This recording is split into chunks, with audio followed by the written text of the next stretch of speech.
Roland E. Thomas, Chapter 3 and Problem 3-31. Find the proportionality constant K is equals to I naught over IS. Now, इस situation में proportionality constant की जो value है वो output current over input current है। और यहाँ पर एक और चीज़ इंपॉर्टेंट है कि उसने रेजिस्टेंसेस की वैल्यूज नहीं दी हुई हमें। ठीक है, हर क्वेश्चन को करने का एक टैक्टिक होता है, अगर हम उस तरीके से इसको सॉल्व करें तो हमारे लिए आसान हो जाता है। अगर हम उसके अलावा कोई टेक्निक इस्तेमाल करेंगे तो ठीक है, क्वेश्चन तो सॉल्व हो जाता है मगर not in the very short possible time. ठीक है ना, टाइम लग सकता है ज़्यादा। तो हम क्या करेंगे कि इस क्वेश्चन को सॉल्व करने के लिए हम यूनिट आउटपुट मेथड इस्तेमाल नहीं करेंगे क्योंकि हमारे पास वैल्यूज़ नहीं है। अगर हम ऐसा करेंगे तो मुश्किल हो सकती है। तो हम क्या करेंगे, इसके ऊपर सोर्स ट्रांसफॉर्मेशन अप्लाई कर देते हैं। उसने हमसे ये नहीं कहा कि कौन सा मेथड इस्तेमाल करके आपने मुझे प्रोपोर्शनलिटी कांस्टेंट बताना है। तो सिंपली यहाँ पर देखें, एक करंट सोर्स के साथ पैरेलल में एक रेजिस्टेंस लगी हुई है। अगर मैं इसको ट्रांसफॉर्म कर दूं, और इस काम के लिए मैं इस सर्किट को अलहदा से कॉपी कर लेता हूं, इसका प्रोसीजर यहाँ से। और आपको मैं रेकमेंड कर ओके जी, इसको ट्रांसफॉर्मेशन करने से पहले हम एक चीज़ देखते हैं कि ये दो रेजिस्टेंसेस पैरेलल में हैं। इनको हम पैरेलल में सॉल्व कर लेते हैं यहीं पे ही। और इसका जो पैरेलल कॉम्बिनेशन होगा वो होगा R1 R2 over R1 plus R2। ठीक है जी, ये इन दोनों का पैरेलल कॉम्बिनेशन है, इन दोनों का। अब हम इस पैरेलल रेजिस्टेंस के बाद एक जो सर्किट बनना है वो बना लेते हैं।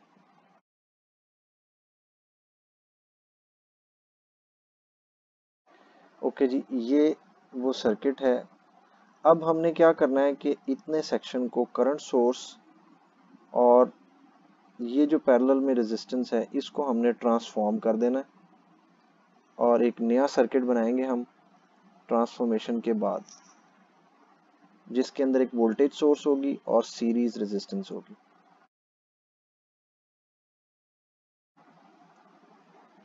अब यहाँ पर देखें कि ये resistance R3 as such available है, ये resistance R4 as such available है, और ये वो रेजिस्टेंस है जो पैरेलल से सीरीज में कन्वर्ट हो गई है, इसकी value same as this one.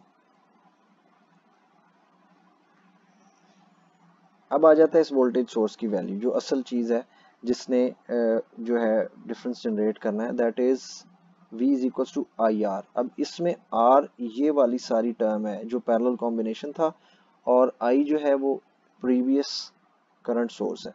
तो हम ये सारी वैल्यू लिख देते हैं, R1 R2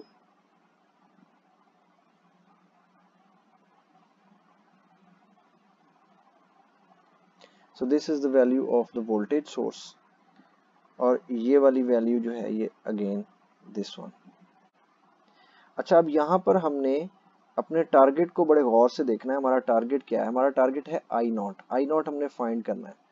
तो इससे पहले कि हम कोई और प्रोसीजर इस पे अप्लाई करें, तो हमने ये प्लान बनाना है कि कोई ऐसा काम हमसे ना हो जो हमारे टारगेट की डायरेक्शन से हमें किसी और डायरेक्शन में ले जाए। तो हमने क्या करना है कि इस टोटल करंट को फाइंड करने के लिए टोटल वोल्टेज हमारे पास है और टोटल रेजिस्टेंस हमने कैलकुलेट करनी है। तो इन तीनों रेजिस्टेंसेस को बेसिकली हमने ऐड करना है।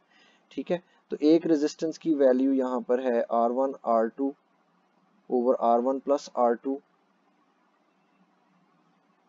Plus R3 plus R4। तो इसको हमने ऐड करना है। इसको ऐड करने के लिए इसका LCM लेंगे, नीचे R1 R2 आ जाएगा, R1 प्लस R2, और इस जगह पे R1 R2 as such multiply add R3 into this whole thing, R1 plus R2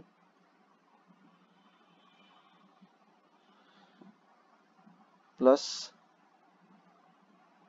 R4 into R1 plus R2। तो ये है जी वो। इसको अगर हमने थोड़ा सा सिंप्लीफाई कर सकते हैं तो हमारा फ़ायदा हो सकता है।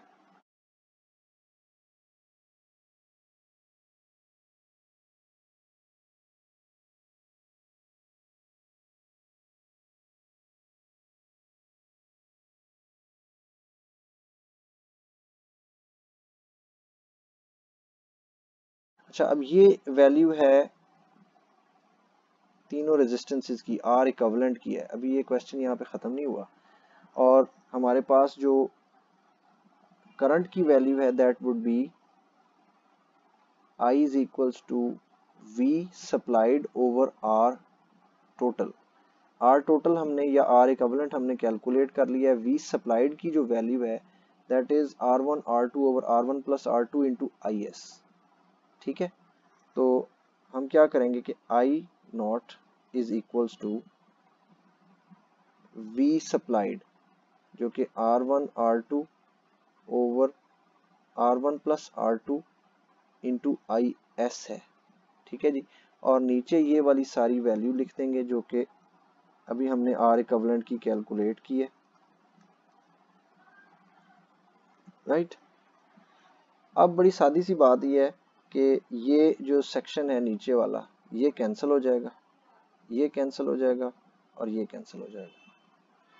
ठीक है, जो नई टर्म बनेगी उसके अंदर हमारे पास I naught is equals to R1 R2 into IS और नीचे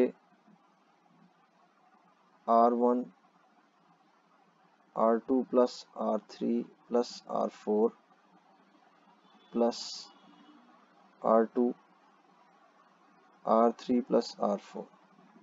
अच्छा, अब यहाँ पर